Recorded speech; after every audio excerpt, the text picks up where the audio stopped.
que em pouco tempo ele vai retornar à seleção pela qualidade que ele tem. Marcelo, boa noite, parabéns pela vitória. Obrigado. Por óbvio, né? Dá para ver no seu rosto que você está bastante feliz. Queria saber como é que foi o pré-jogo para você. Você conversou com alguém, enfim, trocou uma ideia com alguém específico a respeito da maneira, né, de formatar a equipe, de como a equipe deveria se postar, enfim, como foi o antes desse jogo e o que você acha, que você falou já dos aspectos defensivos, mas de um modo geral, o que você acha que o Flamengo mais evoluiu? Não vou dizer só nos últimos 2, vamos dizer nos últimos 5 jogos. Eu acho que a parte que o Flamengo mais evoluiu foi nesse sentido. Agora, eu não vou nem entrar nos últimos 5 jogos para deixar essa parte bem separada. Eu vou entrar agora nesses últimos 2 jogos.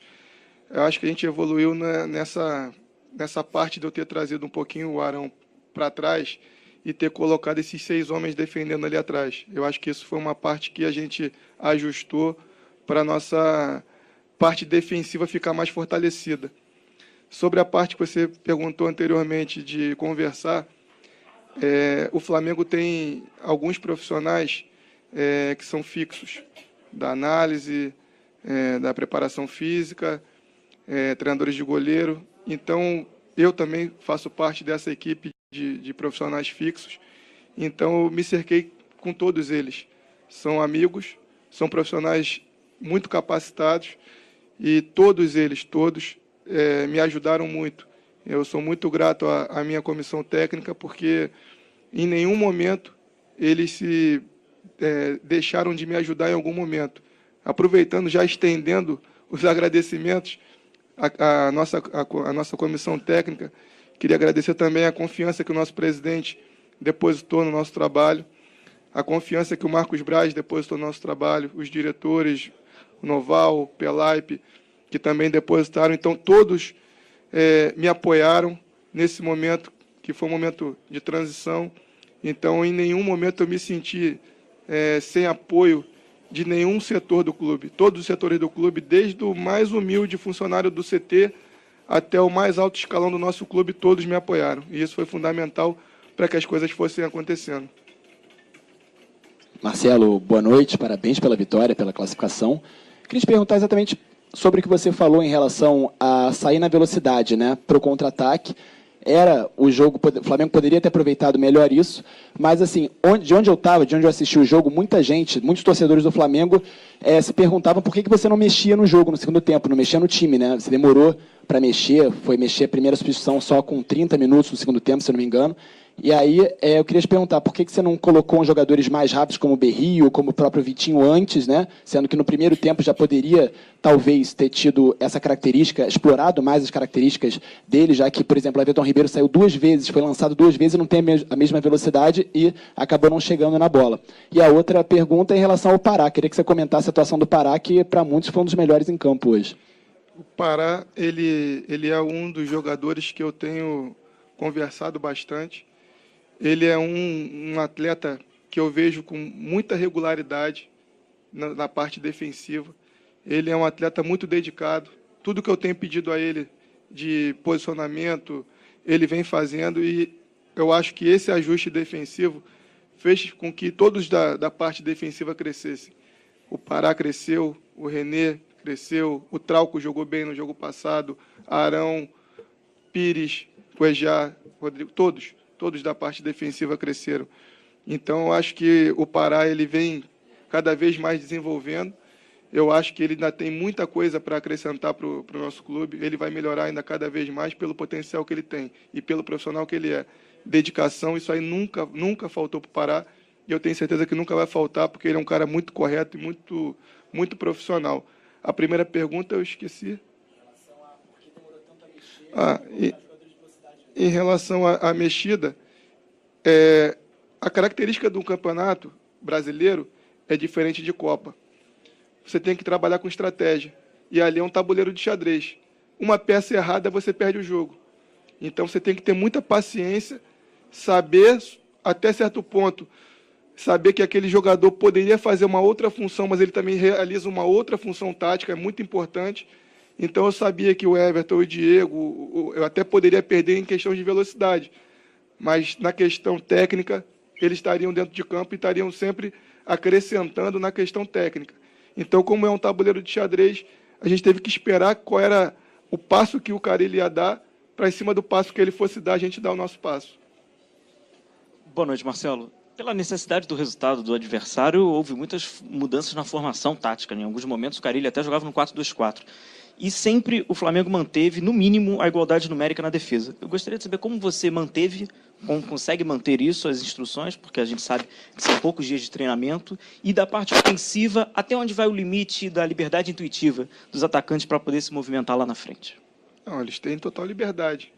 A movimentação deles, quando você analisa Gabriel, Arrascaeta, Diego, Bruno, você trabalha sempre com o imponderável. O que esses caras podem fazer, não tem como.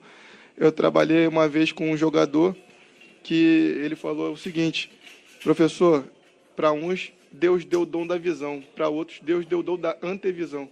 Eu enxergo 3, 4 jogadas antes de todo mundo. E esses caras enxergam 3, 4 jogadas antes de todo mundo. Esses caras são craques. Então, a gente tem que deixar com que eles criem. A parte defensiva, a gente sempre manteve nas análises de desempenho, a gente vem mantendo os vídeos. Eles são analisados, todos os jogadores recebem esses vídeos, eles analisam esses vídeos conosco. Na véspera do jogo, toda véspera de jogo, a gente senta, analisa em torno de 30, 40, o tempo que for necessário para cada vídeo, a gente senta e a gente só vai para o campo a hora que todos eles não têm nenhum tipo de dúvida. Quando acaba a dúvida deles, a gente vai para o campo. Tem alguma dúvida? Não. Vamos fazer isso? Vamos. Dá para fazer? Dá. Vamos para o campo. Aí a gente vai para o campo, chegamos no campo, repetimos aquilo que foi programado lá dentro, e aí sim, executamos e vemos se tem algum defeito ou não. Até agora, acho que não teve defeito. Boa noite. Parabéns pela vitória, classificação. O Maracanã lotado, a gente sabe, a torcida do Flamengo acaba empurrando muito o time, mas também pode ser um pouco traiçoeiro, né? Não sei se surpreendeu a postura do Corinthians no primeiro tempo, algumas bolas na trave.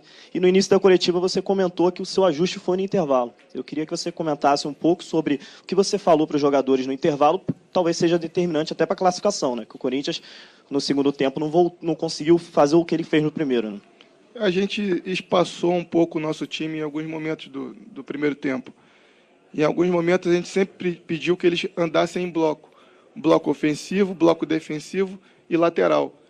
E quando a gente fez esses movimentos corretos, eles não entravam. Eles só entravam quando nós errávamos o nosso movimento. Então, todas as vezes que a gente fez o movimento certo, não houve perigo, e foi isso que eu ressaltei no intervalo. Vamos manter aquilo que nós viemos fazendo, vamos manter o nosso bloco fechado, e a gente vai dar sempre uma opção lateral para que a gente possa fazer o balanço e que a gente não fique tão exposto para que eles possam entrar por dentro. Se tiver que entrar numa situação outra lateral, e a gente bloqueia esse avanço lateral deles. Marcelo, boa noite, parabéns pela vitória. Você poupou o Bruno Henrique no jogo de sábado, né, contra a equipe do Fortaleza. E no segundo tempo, nitidamente ele saiu mancando. Há alguma coisa com o Bruno Henrique? E essa é uma pergunta. E a outra seria o jogo contra o Fluminense domingo. Você pretende mesclar o time, né, e mesclar o time do Flamengo para domingo, ou vai com a força total para cima do Flu? Primeiro, antes de fazer qualquer tipo de ajuste no time pensando no Fluminense, eu vou conversar com a minha comissão técnica. Antes disso, eu não vou me pronunciar. Vamos aguardar. A gente vai ter amanhã, não sei se vocês já sabem, amanhã a gente vai fazer a nossa folga, porque nós treinamos domingo, perdemos esse final de semana em treinamentos. Então, amanhã a gente vai recuperar os atletas e a partir de quinta-feira a gente começa a pensar no Fluminense. E a primeira foi o Bruno Henrique, ele foi poupado justamente por essa dorzinha no tornozelo. Isso aí já vinha atrapalhando ele. A gente poupou, ele conseguiu fazer grande parte do jogo, mas chegou no momento do jogo que ele tomou uma pancada em cima do mesmo lugar. E aí não teve como ele continuar. Aí ele pediu para sair e fizemos a substituição. Marcelo, boa noite. Você falou do jogador que antevê a jogada, e dessa forma, até contra o Fortaleza, o Flamengo abriu o placar numa jogada de inventividade, e hoje, contra o Corinthians, um gol com a bola aérea. Muitas vezes o time que só joga na bola aérea surpreende quando joga por baixo. O Flamengo, ao contrário, tem esses jogadores técnicos, e hoje surpreendeu o adversário com essa bola mais alta. Como encaixa esse equilíbrio no treinamento? Encaixa pela característica de cada atleta. Quando a gente tem situações de bola parada, são outros atletas que vão para a bola parada. Quando a gente está na situação de parte técnica, são outros atletas que participam da parte técnica. Então, a gente tem hoje 5 ou 6 jogadores, como Bruno, Caio, Léo, Tuller, jogadores que são muito fortes na bola aérea. Então, Arão. Então, são jogadores que a gente sempre trabalha e trabalhamos nesse período. O treino de ontem foi um treino curto, mas nós aproveitamos para utilizar justamente esse treinamento da bola parada, ofensiva e defensiva. Então, fizemos ontem, exaustivamente, essa parte de bola aérea e fizemos esses ajustes. Quando é para jogar por baixo, não vou jogar por baixo com o Arão, com o Léo, com o Caio. Vou jogar com o Everton, com o Diego. Então, como eles têm essa capacidade de saber em que momento trabalhar, a gente deixa eles bem à vontade para saber naquele momento se é por baixo ou por cima, e eles, graças a Deus, vêm resolvendo.